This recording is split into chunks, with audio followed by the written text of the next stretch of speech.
beautiful friends. Welcome back to 365 Days of Love and Miracles with A Course in Miracles. My name is Arlene Geres, and I am so glad that you are here. Please remember to listen right until the very end. And if you enjoyed today's video, please click like and subscribe down below, because this helps others to find us on YouTube. Today's lesson is one of my very favorites, Lesson 30. God is in everything because God is in my mind. I read this lesson first thing this morning and found myself reflecting on it as I went about my morning routine, brushing my teeth, making the bed, walking the dog, seeing God in all things, in my toothbrush, in my toothpaste, in the blanket, in my sheets, and the pillows, in my beautiful beloved husband, my sweet little dog, in the trees and the birds and the flowers and the sky. Everywhere I looked, I said to myself, God is in that because God is in my mind. God is in the trees. God is in this person I'm talking to. I would invite you to really focus on this today because it keeps us focused on what's in front of us, not distracted by the craziness in our mind, all of the stories of the ego, but fully focused on the present. Let's read today's lesson. The idea for today is the springboard for vision. From this idea will the world open up before you, and you will look upon it and see in it what you have never seen before, nor will what you saw before be even faintly visible to you. Let's talk about it. When my mind is aligned with God's, I see God in everything. I see love everywhere, because God and love are exactly the same thing. God is not some guy in the sky. God is inside of me. God is inside of you. Love is inside of me, and love is inside of you. So when I'm practicing this lesson, I see love everywhere. I see love when I look in the mirror, when I'm brushing my hair, when I'm brushing my teeth. I see love everywhere. I'm looking out and imagining you watching this today. I'm thinking about you, and I see love in you. Let's read on. Today, we are trying to use a new kind of projection. We are not attempting to get rid of what we do not like by seeing it outside. Instead, we are trying to see in the world what is in our minds and what we want to recognize is there. Thus, we are trying to join with what we see rather than keeping it apart from us. That is the fundamental difference between vision and what you see.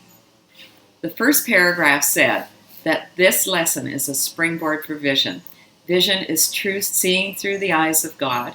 When we see through our human eyes, we just look and we just see stuff. We have our old ideas. This chair has a story. This table has a story.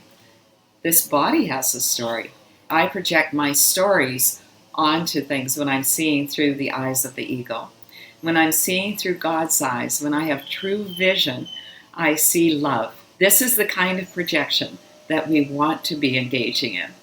This is the kind that fills us up, makes us feel happy instead of depressing us. Here we are trying to join with what we see rather than being separate. The concept of oneness is a fundamental concept of A Course in Miracles. We are all one. We are not separate little beings traveling around in our own little universe, trying to protect these vulnerable shells of bodies that we possess. We are all divine consciousness and part of the greater whole, literally part of the mind of God. Let's read on. Today's idea should be applied as often as possible throughout the day. Whenever you have a moment or so, repeat it to yourself slowly, looking about you and trying to realize that the idea applies to everything you do see now or could see now if it were within the range of your sight. Let's talk about it. When we encounter someone, are we looking at them through eyes of love?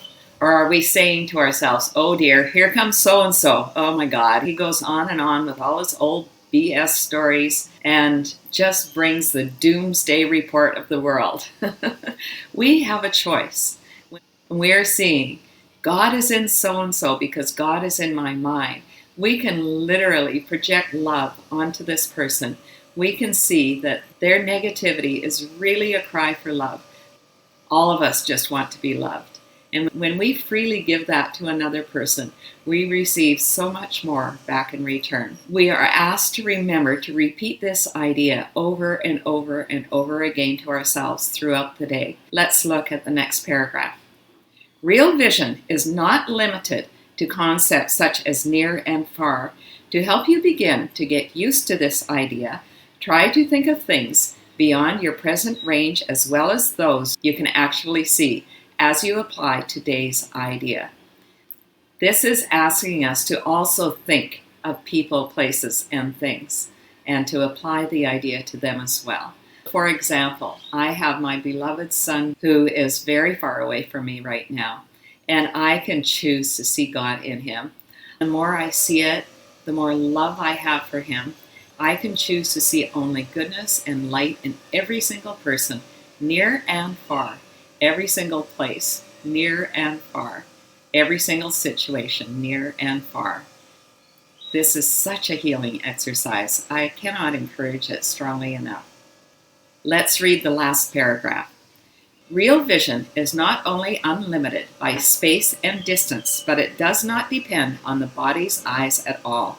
The mind is its only source. To aid in helping you become more accustomed to this idea as well, devote several practice periods to applying today's idea with your eyes closed, using whatever subjects come to mind and looking within rather than without. Today's idea applies equally to both.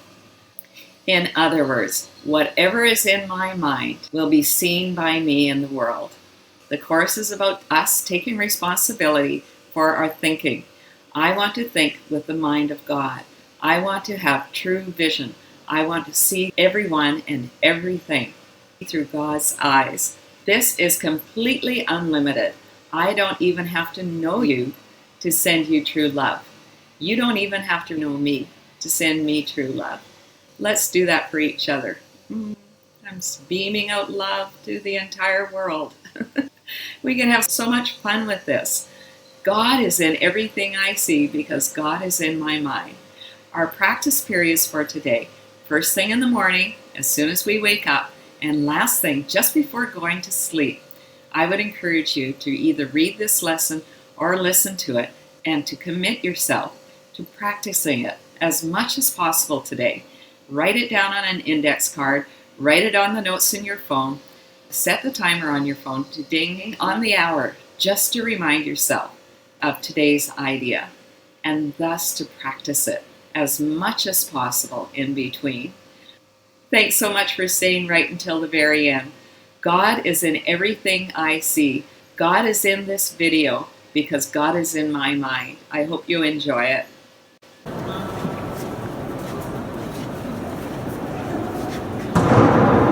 We're inside the Duomo. Most remarkable.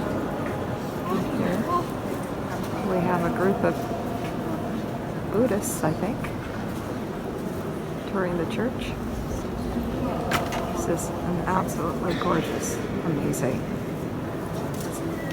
Did you see God in that video? Is God still in your mind? I hope so. Have a day of seeing only through the eyes of God, my friends. I love you.